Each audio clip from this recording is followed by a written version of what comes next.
नमस्कार दोस्तों, आज की अपनी हरियाणा जीके की क्लास में हम हरियाणा की कुछ प्रमुख योजनाओं के बारे में पढ़ेंगे। तो सबसे पहले जो स्कीम या योजना हम पढ़ेंगे वो है आकांक्षी जिला परिवर्तन कार्यक्रम। ये जो आकांक्षी जिला परिवर्तन कार्यक्रम है, इसकी शुरुआत जनवरी 2018 में की गई थी। ये नीति आयोग के अंतर्गत काम करता है। इसके तहत देश के सबसे पिछड़े जो 112 जिलों का चयन किया गया है, उनमें हरियाणा का नूंह भी शामिल है, इसलिए ये हमारे लिए पढ़ना ज़रूरी हो जाता है।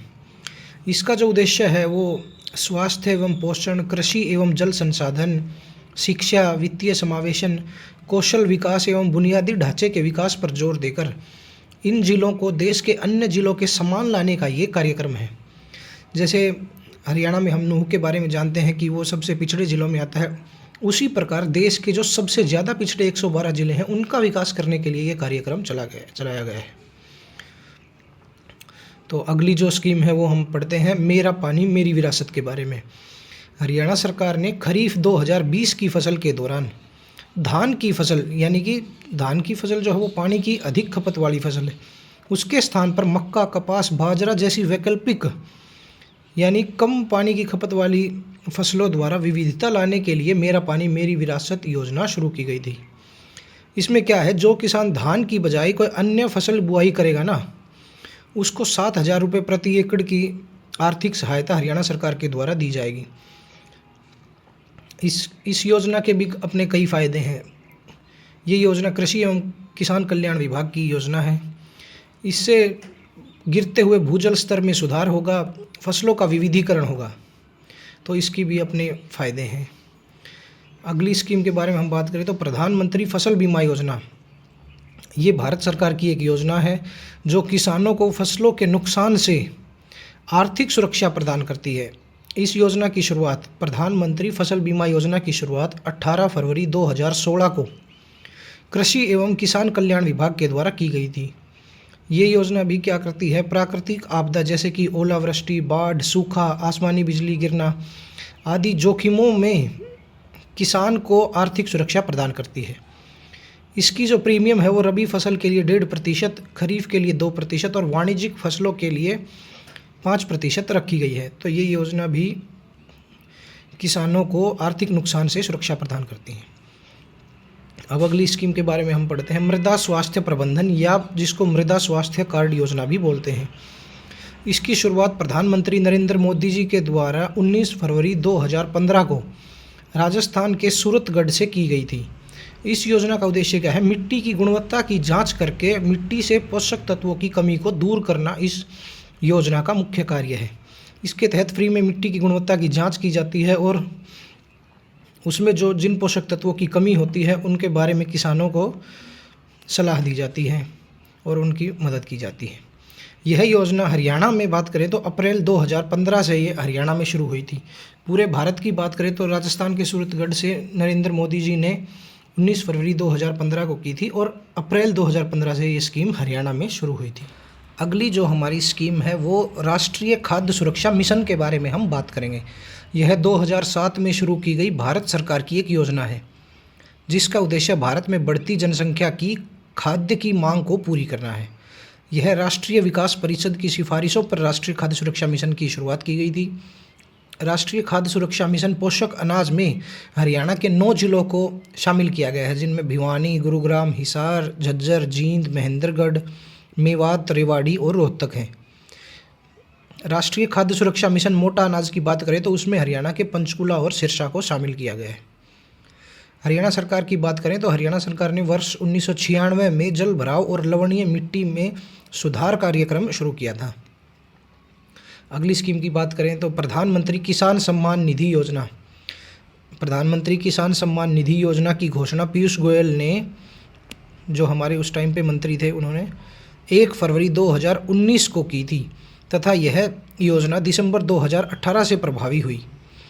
यह पूरी तरह से भारत सरकार द्वारा वित्त पोषित एक स्कीम है।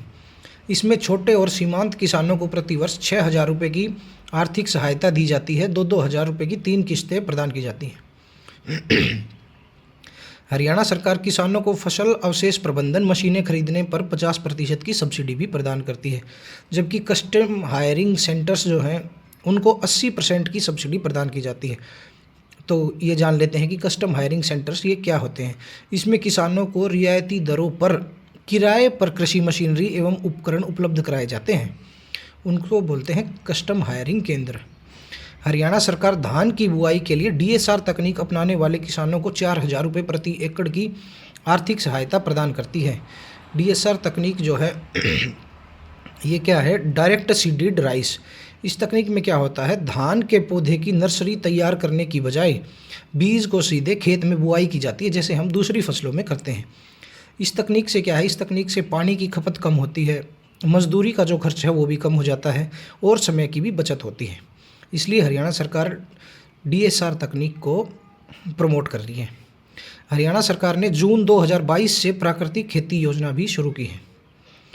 हरियाणा की बात करें तो हरियाणा एकमात्र ऐसा राज्य है देश का जो देसी गाय की खरीद पर किसान को 25,000 रुपये सब्सिडी प्रदान करता है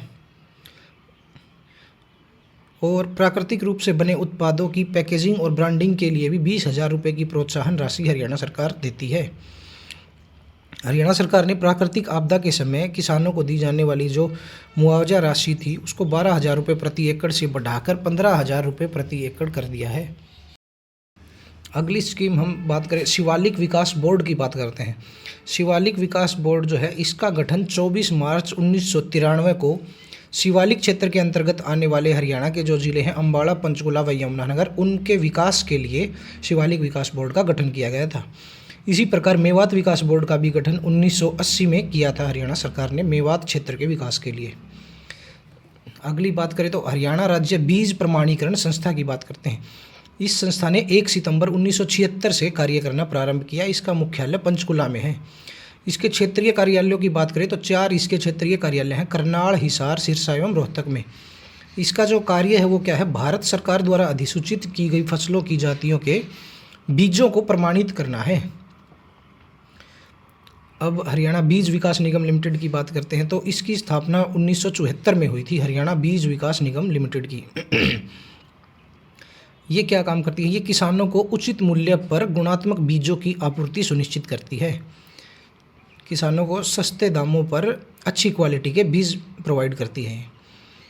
इसकी स्थापना कंपनी अधिनियम 1956 के तहत हुई थी। इसका मुख्यालय की बात करें तो हरियाणा बीज विकास निगम लिमिटेड का मुख्यालय पंचकुला में है। हरियाणा में इसके लगभग 79 बीज बिक्री केंद्र हैं। हरियाणा बीज विकास निगम लिमिटेड जो है अपने माल की बिक्री अपने ब्रांड के नाम हरियाणा बीज के नाम से करता है। हरियाणा सरकार की बात करें तो हरियाणा सरकार द्वारा संरक्षित खेती व वर्टिकल फार्मिंग को बढ़ाने हेतु सामान्य जाति के जो किसान हैं उनको 50% तथा अनुसूचित जाति के किसानों को 85% की सब्सिडी प्रदान की जा रही है। हरियाणा सरकार ने फसल कटाई, फसल प्रबंधन और सतत कोल्ड चेन उत्कृष्टता केंद्र की स्थापना हेतु बर्मिंघम विश्वविद्यालय के साथ समझौता किया है। भारत सरकार द्वारा एकीकृत मधुमक्खी पालन केंद्र जो है वो रामनगर कुरुक्षेत्र में स्थापित किया गया है। ये इंपॉर्टेंट क्वेश्चंस में से आता है कि एकीकृत मधुमक्खी पालन केंद्र जो कि रामनगर कुरुक्षेत्र में स्थापित किया गया है। हरियाणा सरकार द्वारा इजराइल कृषि कार्य योजना के तहत जो 5वां उत्कृष्टता केंद्र है वो गीगनाऊ लोहारू में स्थापित किया गया है, जो कि खजूर, स्ट्रॉबेरी, एवोकेडो आदि पर कार्य करेगा। जो शुष्क क्षेत्रों में जो भी फ्रूट्स या जो भी चीज़ें उगाई जा सकती हैं उनके ऊपर रिसर्च कार्य करेगा। ये पिनंगवान नूह में प्याज के लिए उत्कृष्टता केंद्र बनाया गया है। हरियाणा सरकार की बात करें तो हरियाणा सरकार द्वारा भावांतर भरपाई योजना की शुरुआत 1 जनवरी 2018 को की गई थी। अगली स्कीम की बात करें तो प्राण वायु देवता पेंशन योजना। इस स्कीम की शुरुआत 5 जून 2021 को पर्यावरण दिवस के मौके पर हरियाणा सरकार ने की थी। और इस योजना में क्या है, 75 वर्ष या इससे अधिक आयु के जो वृक्ष हैं उनका रखरखाव करने वालों को वार्षिक पेंशन दी जाती है और उनको प्रोत्साहित किया जाता है।